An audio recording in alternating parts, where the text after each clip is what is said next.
Hi, everybody. Thank you so much for joining us with the Business Women of DeSoto. I'm Jill Santibanez, and look who we have today.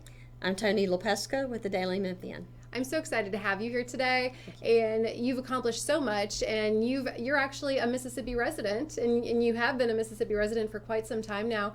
You went to college in Mississippi. I did. And that's actually where you found your love for writing for newspapers. Is that right? I did indeed. Yeah. I grew up in Marshall County. Okay. Mississippi. Yeah, which is right outside DeSoto County. It's like we're neighbors, right? Exactly. Yeah, and you write for DeSoto County, so strictly for DeSoto County, and that's a big job because it's only you, right? It's just me. I can't get around to all the board meetings, but I cover board meetings. I love to do feature stories, though I've been so busy I haven't gotten to do many of them. Right. Well, what's coming up? I know you have a couple stories that you're going to be writing soon. Yeah, the big spring cleanup. The county is making a push for everybody to get their, old furniture or anything that they want to get rid of. They're having dumpsters out, 14 dumpsters across the county, for people to stuff their stuff in. How wonderful that everybody's kind of pulling together to make this happen. And it is important to keep your city clean, and it's important to keep your streets clean, and so many things, and traffic is important too. You're going to write about traffic. Right. I do a lot of traffic stories. That's important. A lot of development, obviously, in DeSoto County. So with that comes traffic, and roads aren't built in a month or a year sometimes. So it takes there's always this ongoing effort to try to make sure the traffic flows, that people can get where they're going. And cut-through streets are so important. We had Lee Perkins Caldwell on just last week, and she was talking about how important roads are and how we kind of have to accommodate those new neighborhoods coming in, and how people do really want to make sure they can get around town, because there are so many shops opening, which is very exciting. But then there again, you need to be able to get around town when, like the traffic. So yeah, to kind of maneuver, and stories like yours really help people. Thank you. They do. Thank you. And so how long have you been with the Daily Memphian? Well, I've been with the Daily Memphian. It started in 2018. It's an online publication, daily, and it focuses on local news. Great. So you won't be getting a lot of stuff you don't want to read. Right. It just focuses on DeSoto County. Right. Yeah, so great. I've been with them from the beginning, and I freelanced for the Daily News, which that's how the Memphian came about. And I've been covering DeSoto County a total of 13 years. This is my third time back. So you've seen the growth, you've seen the development, and I heard you were just on TJ Case's show, Good Morning DeSoto, and you were talking about how you've been there kind of from the beginning. So you know how everything's evolved, and I'm sure that helps with your writing, and it's like storytelling. It certainly does. I like to give people perspective so that they can kind of have the whole picture and make their own judgments about what's happening, try to get more information in there. I love to inform people, to help pass on what I am learning from talking to officials and individuals. That's so cool, and you're reachable. You have a wonderful website. Can we talk about your website and kind of what's on your website for people to see? Right. Well, now we have the Daily Memphian.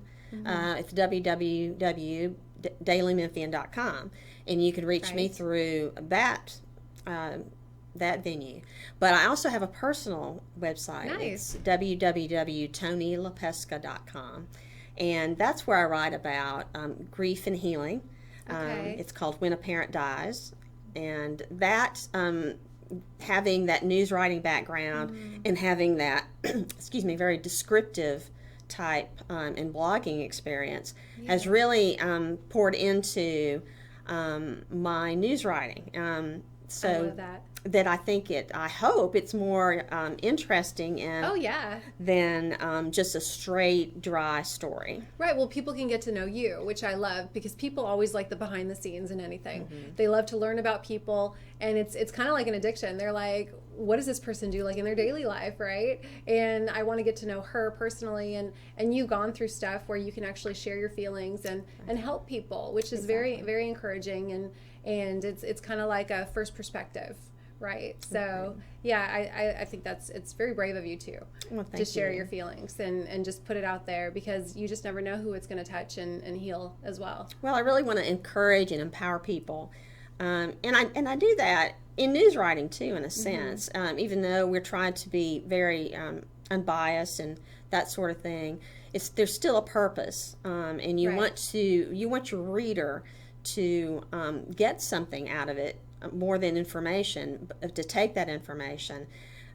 For my personal brand, I want to empower them and encourage them to navigate grief and get toward healing. And for writing in the newspaper, I want them to be able to navigate their community, navigate their government, be a part of that.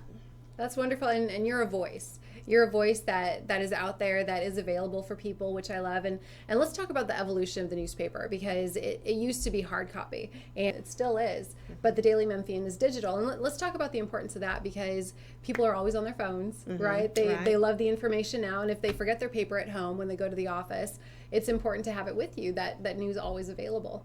Exactly.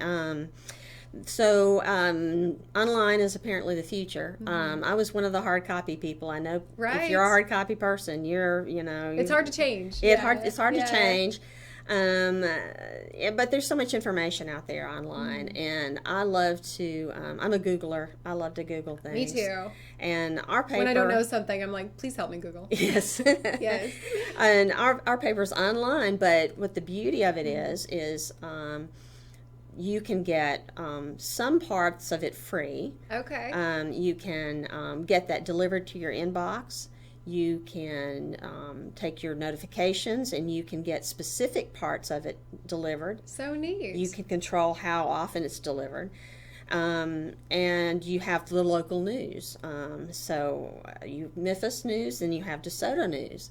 And you can look up past articles, whereas if you had just a newspaper, then you would have to go rummage around and find it under the cat litter or something, or wherever you put it in the fish or whatever. Yes, all that past news. But when it's digital, you can you go back to previous weeks, previous days? Okay. Definitely. Yes, you can do searches, keyword searches. Nice. Look up last week's specific by politics or suburbs or crime or DeSoto, neighborhoods. I mean, and you can print it out, which I love. You can. You did a story recently on TJ Cates and his new position with Horn Lake, which is really exciting.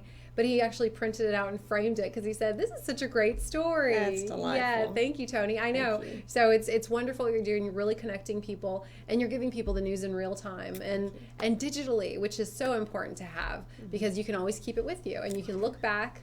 And again, print it out if you ever need to print it out, because sometimes people do like hard copy, so they can just in their office, in their home, personal computer, they can print it out themselves. Exactly. How cool is that? Yeah, I love it. That's so neat. Well, thank you so much for being my guest today. I just started this show, and people like you really make it so special. And yeah, it's because I'm like, wow, she's an important lady here, this girl. So thank you so much for being a part of the show. This has been Jill Santibanez with Business Women of DeSoto, and we have Toni Lepespka with the Daily Memphian.